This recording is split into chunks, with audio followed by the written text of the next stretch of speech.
Iran যুদ্ধ দীর্ঘস্থায়ী হলে তৈরি হতে পারে চরম জ্বালানি সংকট, ফলে বাধাগ্রস্ত হতে পারে সেচ ও বিদ্যুৎ উৎপাদন, যার প্রভাবে বড় ধাক্কা আসতে পারে দেশের সামষ্টিক অর্থনীতিতে। রোববার পিআরআই আয়োজিত এক সেমিনারে এমন আশঙ্কার কথা উঠে আসে।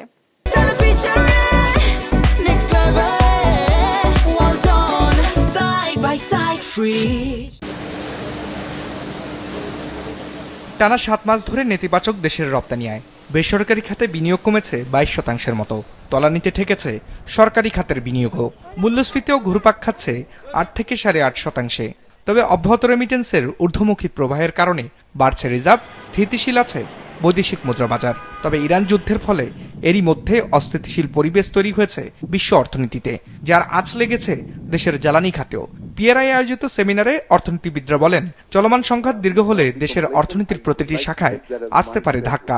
Three risks that emanates from this particular conflict: A, the availability and prices of energy, and as you know, energy has multifaceted transmission channel for the entire economy: transport, production of power, agriculture inputs, whether it's fertilizer or irrigation, and global shipments, where exports remain a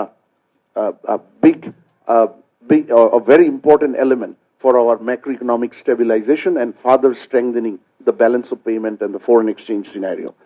আলোচনায় উঠে আসে দেশের ব্যবসা বাণিজ্য করার ক্ষেত্রে বিভিন্ন চ্যালেঞ্জের কথাও, যেখানে ব্যবসায়ীদের পক্ষ থেকে বিকেএমই সভাপতি বলেন, দেশের করনীতি বিনিয়োগ ও ব্যবসা পরিপন্থী।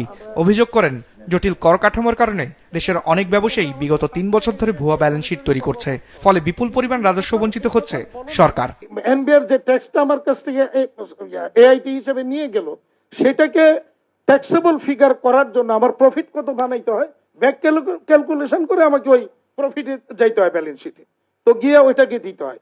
এটা একটা এই এনবিআর, তার মানে আমাদেরকে এনবিআর বাধ্য করতেছে এই ফেক এবং ফলস ব্যালেন্স শিট বানাই। অনুষ্ঠানে বক্তারা বলেন, প্রতিনিয়তই বাড়ছে দেশের অভ্যন্তরীণ ও বৈদেশিক ঋণের বোঝা, কিন্তু রাজস্ব আদায়ের ব্যর্থতায় বাড়ছে না পরিশোধের সক্ষমতা। খেলাপি ঋণ আদায়ে দৃশ্যমান অগ্রগতি না থাকায় ফেরেনি গ্রাহকদের আস্থা। এমন বাস্তবতায় এই খাতের জন্য নেয়া সংস্কার কাজ চলমান রাখার তাগিদ দেওয়া হয় আলোচনায়। Reform, that should be the mantra within the first cycle, early cycle of political life, because if we miss this window, then the political dynamics will change and the appetite for reform will fall, and so will be the prospects for our growth potential.